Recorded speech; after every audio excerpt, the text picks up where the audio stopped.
No pós-operatório veterinário, a gente costuma achar que a batalha acaba quando a ferida é fechada. Mas, na verdade, é aí que muita coisa acontece. Hoje, a gente vai explorar uma ferramenta que parece simples, mas é absolutamente fundamental: os drenos cirúrgicos. Entender como e por que usar esses dispositivos pode ser o que define o sucesso de uma recuperação. Parece que o trabalho do cirurgião termina com o último ponto da sutura, né? Mas é exatamente aí que um inimigo invisível começa a agir. O verdadeiro desafio da cicatrização muitas vezes não está na superfície, naquilo que a gente vê, mas no espaço que se esconde logo abaixo. E esse inimigo tem nome. É o chamado espaço morto. Esse é um conceito-chave e é basicamente a razão pela qual os drenos cirúrgicos existem. Então, o que é esse tal de espaço morto? É basicamente um vazio, um espaço que não deveria estar ali, que se forma entre as camadas de tecido que foram separadas durante uma cirurgia ou um trauma. E como a gente bem sabe, a natureza odeia vácuo. E o corpo age rápido para preencher esse vazio, só que da pior forma possível, com fluidos. Esse acúmulo não só forma os seromas, como também cria um ambiente perfeito para bactérias se multiplicarem. E o resultado disso? Abscessos, infecções e, claro, uma cicatrização que não vai para frente. É um obstáculo direto para a recuperação do paciente.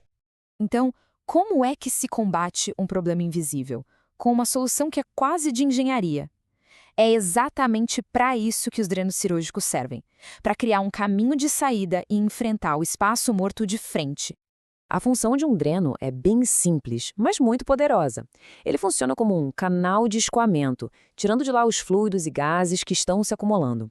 Ao fazer isso, ele ajuda a colapsar o espaço morto e impede que aquelas coleções perigosas se formem. No fundo, ele gerencia o ambiente da ferida para que a cicatrização possa acontecer. Mas, olha só que interessante, apesar de serem uma solução eficaz, os drenos não são a primeira escolha. O ideal é sempre evitar. Por quê? Porque eles são um corpo estranho e isso é um convite para a entrada de infecções.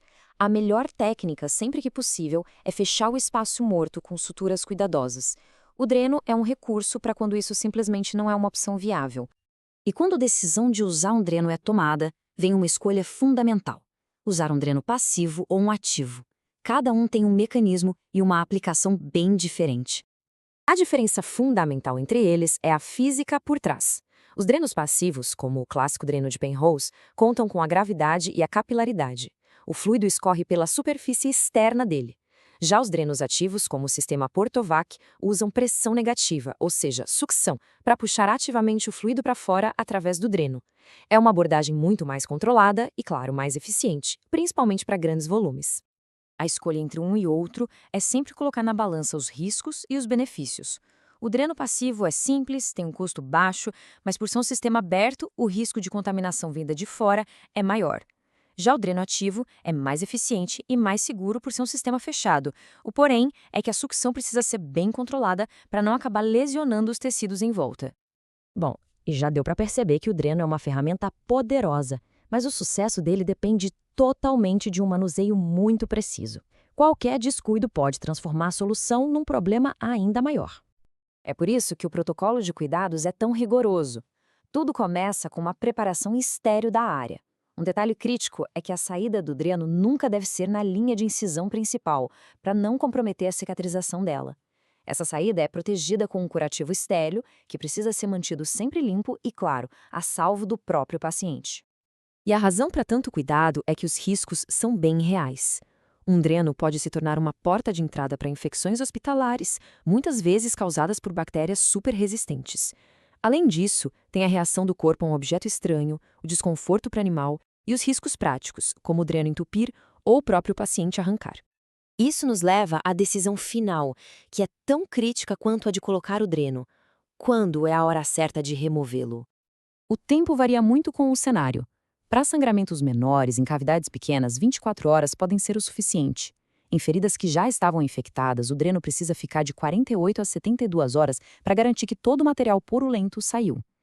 Agora, em cirurgias grandes que criam muito espaço morto, a permanência pode se estender por uma semana ou até mais, até que o corpo comece a fechar aquele espaço.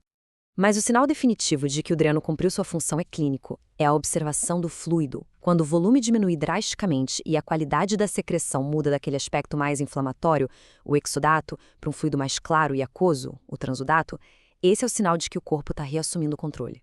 No final das contas, a decisão de drenar ou não drenar vai muito além dos protocolos.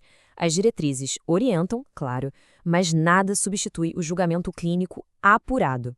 E isso nos deixa com uma reflexão importante. Na cirurgia moderna, até que ponto uma tecnologia tão simples como um dreno ainda depende inteiramente da arte e da experiência de quem a utiliza?